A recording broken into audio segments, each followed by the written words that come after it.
మోకాల నొప్పులకు ఎటువంటి సర్జరీ లేకుండా ఎపియాన్ పెయిన్ క్లినిక్ అందిస్తున్న అత్యాధునిక చికిత్స. నమస్తే, welcome to Suman TV. Smoking అనేది ఆరోగ్యానికి మంచిది కాదనే విషయం మనందరికీ తెలిసిందే. అందులోనూ డయాబెటీస్ ఉండే వాళ్ళు స్మోక్ చేస్తే ఎటువంటి ఆరోగ్య సమస్యలు వచ్చే అవకాశం ఉంటుంది. ఈ విషయాలపై అవగాహన కల్పించేందుకు మనతో పాటు ఉన్నారు ఎండోక్రినాలజిస్ట్ డాక్టర్ రవిశంకర్ గారు from Apollo hospital, Jubilee hills. Hello sir. Hello అండి సార్. స్మోకింగ్, డయాబెటీస్ ఉండే వాళ్ళు మెయిన్ స్మోక్ ఎక్కువ చేస్తే వాళ్ళకి ఎలాంటి అనర్థాలు వస్తాయి? Smoking is injurious to health అని చెప్పి ప్యాకెట్ మీద ఉంటుంది.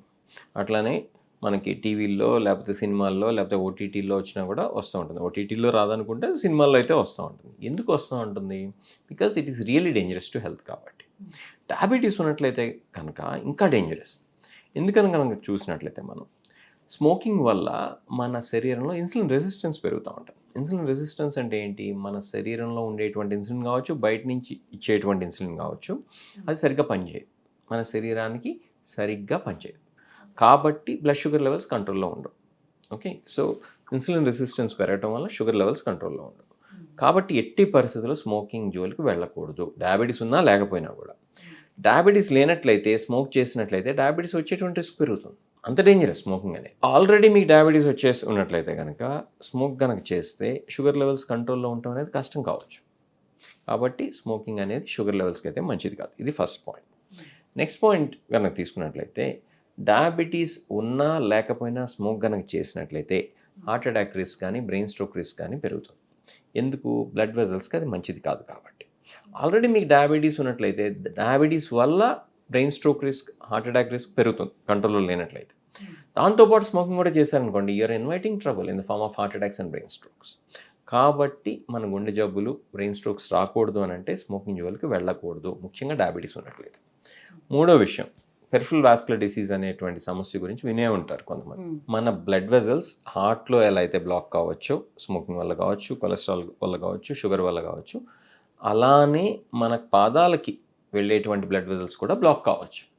దాన్ని మనం పెరిఫరల్ వాస్కులర్ డిసీజ్ అని చెప్తాం. పెరిఫరల్ అంటే బయట, అంటే కాళ్ళకి అని, లేదా చేతులకి అని. మనం ఈ సందర్భంలో కాళ్ళకి సంబంధించి వాడుకుంటూ ఉంటాం. వాస్కులర్ అంటే బ్లడ్ వెజల్స్ అని, డిసీజ్ అంటే జబ్బు. సో పెరిఫరల్ వాస్కులర్ డిసీజ్ అనేది కూడా ఈ స్మోకర్స్లో ఎక్కువగా చూస్తూ ఉంటాం. గ్యాంగ్రీన్ అనేటువంటి పదాలు, బ్లడ్ వెజల్స్ అంటే బ్లడ్ని తీసుకెళ్లేటువంటి పైప్స్ అనమాట. సో అవి డ్యామేజ్ అవుతూ ఉంటాయి. హార్ట్కి వెళ్ళినా కూడా అంతే కదా. హార్ట్కి వెళ్ళేటువంటి బ్లడ్ వెజల్స్ బ్లాక్ అయితే హార్ట్ అటాక్ వస్తుంది. బ్రెయిన్కి వెళ్ళేటువంటి పైప్స్ ఏవైతే ఉన్నాయో, ఇది బ్లడ్ని తీసుకెళ్లేటువంటి పైప్స్, అవి బ్లాక్ అయితే బ్రెయిన్ స్ట్రోక్ వస్తుంది. కాళ్ళకి కూడా బ్లడ్ కావాలి కదా, ఆ బ్లడ్ వెజల్స్ బ్లాక్ అయితే వచ్చేటువంటి జబ్బు గ్యాంగ్రీన్ కానీ పెరిఫరల్ వాస్కులర్ డిసీజ్ కానీ. కాబట్టి ఈ సమస్య కూడా రావచ్చు. దానివల్ల ఒక్కోసారి కాళ్ళు చాప్ ఆఫ్ చేయాల్సినటువంటి పరిస్థితి కూడా రావచ్చు. కాబట్టి ఈ కారణం చేత కూడా స్మోకింగ్ చేయకూడదు. ఇంకా ముఖ్యమైనటువంటి కారణం కనుక చూసుకున్నట్లయితే ఎరెక్టైల్ డిస్ఫంక్షన్. చాలామంది ఏమంటారంటే మా దగ్గర వచ్చి, సార్ ఎరెక్షన్స్ రావట్లేదు అని చెప్పి వస్తుంటారు మగవాళ్ళు. వాళ్ళ పార్ట్నర్స్ కూడా సఫర్ అవుతూ ఉంటారు దానివల్ల. కాబట్టి ఆ రకంగా చూసినా కూడా మనకి ఈ స్మోకింగ్ అనేది మంచిది కాదు, ఎవరికి మంచిది కాదు. డయాబెటీస్ ఉంటే మరీ మంచిది. స్మోక్ ఒకటేనా? ఆల్కహాల్ తీసుకున్నా కూడా ఎరెక్టైల్ ఆల్కహాల్ వల్ల కూడా ఎరెక్టైల్ డిస్ఫంక్షన్ వస్తుంది. స్మోకింగ్ వల్ల కూడా ఎరెక్టైల్ డిస్ఫంక్షన్ వస్తుంది. డయాబెటీస్ ఉండి కంట్రోల్లో లేకపోతే కూడా ఎరెక్టైల్ డిస్ఫంక్షన్ వస్తుంది. హై కొలెస్ట్రాల్ లెవెల్స్ ఉన్నా కూడా ఎరెక్టైల్ డిస్ఫంక్షన్ వస్తుంది. హైపర్ టెన్షన్ ఉన్నా కూడా ఎరెక్టైల్ డిస్ఫంక్షన్ వస్తుంది. ఇవన్నీ కూడా ఒబేసిటీకి రిలేటెడ్ కాబట్టి, ఆల్రెడీ ఈ రిస్క్ ఎక్కువగా ఉంటుంది కాబట్టి డయాబెటీస్ ఉండేటువంటి వాళ్ళల్లో ఇంకా వాళ్ళు కనుక స్మోకింగ్ కూడా చేస్తే కనుక ఇంకా ఆ పని అయిపోయినట్టే. కాబట్టి నేను చెప్పొచ్చేది ఏంటంటే, మీకు కనీసం అది సరిగ్గా ఉండాలని ఏమాత్రం కోరికున్నా కూడా కనీసం సిగరెట్ని అయితే దూరం పెట్టేసేమని చెప్తాను. ఓకే, కాబట్టి ఇది ఈ కారణం చేత కూడా స్మోకింగ్ చేయకూడదు. ఇప్పటికి మనం వాస్కులర్ డిసీజెస్ మాట్లాడుకున్నాం, అట్లానే ఈ ఎరెక్టైల్ డిస్ఫంక్షన్ గురించి మాట్లాడుకున్నాం, షుగర్ కంట్రోల్ గురించి కూడా మాట్లాడుకున్నాం, ఏది స్మోకింగ్ సంబంధించి. ఇంకా కనుక మాట్లాడుకుంటూ పోయినట్లయితే కనుక ఒబేస్గా ఉండేటువంటి ఇండివిజువల్స్లో క్యాన్సర్ రిస్క్ ఎక్కువ. ఆల్రెడీ స్మోక్ చేయడం వల్ల కూడా ఒబేస్ అవుతారు. స్మోకింగ్ చేయడం వల్ల నెసెసరీ ఒబేసిటీ రాకపోవచ్చు. బట్ మనం వేరేగా కనుక చూసినట్లయితే ఒబేసిటీ అంటే లావుగా ఉండేటువంటి వాళ్ళలో కొన్ని రకాలైనటువంటి క్యాన్సర్స్ ఎక్కువగా ఉంటాయి. ఓకే, ఒబేసిటీ వల్ల టైప్ 2 డయాబెటీస్ రిస్క్ ఎలాగో పెరుగుతుంది. దాంతోపాటు వాళ్ళు కనుక స్మోకింగ్ చేసినట్లయితే క్యాన్సర్ రిస్క్ ఇంకా ఎక్కువ పెరుగుతుంది. స్మోకింగ్ కాజెస్ క్యాన్సర్ అని అందరికీ తెలుసు, ఆయన కూడా కొంతమంది చేస్తూ ఉంటారు అన్ఫార్చునేట్లీ. అలానే ఒబేసిటీ ఉన్నా కూడా కొన్ని రకాల క్యాన్సర్స్ పెరుగుతాయి. సో వేస్గా ఉండేటువంటి ఇండివిజువల్స్ దానివల్ల డయాబెటీస్ వచ్చి దాంతోపాటు స్మోకింగ్ కూడా చేస్తున్నారు అనుకోండి, their risk of cancers would increase even further. కాబట్టి మీకు కనుక డయాబెటీస్ ఉన్నా లేకపోయినా స్మోకింగ్ జోలికి అయితే వెళ్ళొద్దు. ప్యాసివ్ స్మోకింగ్ కూడా మంచిది కాదు. ప్యాసివ్ స్మోకింగ్ అంటే ఏంటి? హస్బెండ్ తాగుతున్నారు అనుకోండి, లేడీ పాపం ఆవిడ స్మోక్ చేయరు, కానీ ఆవిడ తెలియకుండానే ఆవిడ ప్యాసివ్గా స్మోక్ చేస్తున్నారు హస్బెండ్ తాగడం వల్ల. అలానే ఫ్రెండ్స్ కొంతమంది స్మోక్ చేస్తూ ఉంటారు. పాపం ఈ అబ్బాయికి డయాబెటీస్ ఉంటుంది, రెగ్యులర్గా ఫ్రెండ్స్తో సోషలైజ్ అవుతూ ఉంటాడు, కానీ ఆయన స్మోక్ చేయకపోయినా కూడా ఫ్రెండ్ స్మోక్ చేయడం వలన ఈయనకి ఎఫెక్ట్ అవుతూ ఉంటుంది. కాబట్టి యాక్టివ్ స్మోకింగ్, ప్యాసివ్ స్మోకింగ్ రెండు కూడా మంచిది కాదు.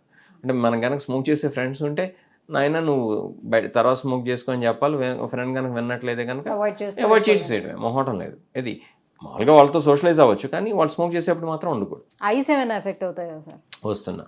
So last but not the least కనుక చూసుకున్నట్లయితే రెటినోపతి, కంటి వెనక ఉండేటువంటి పొరని మనం రెటీనా అంటాం.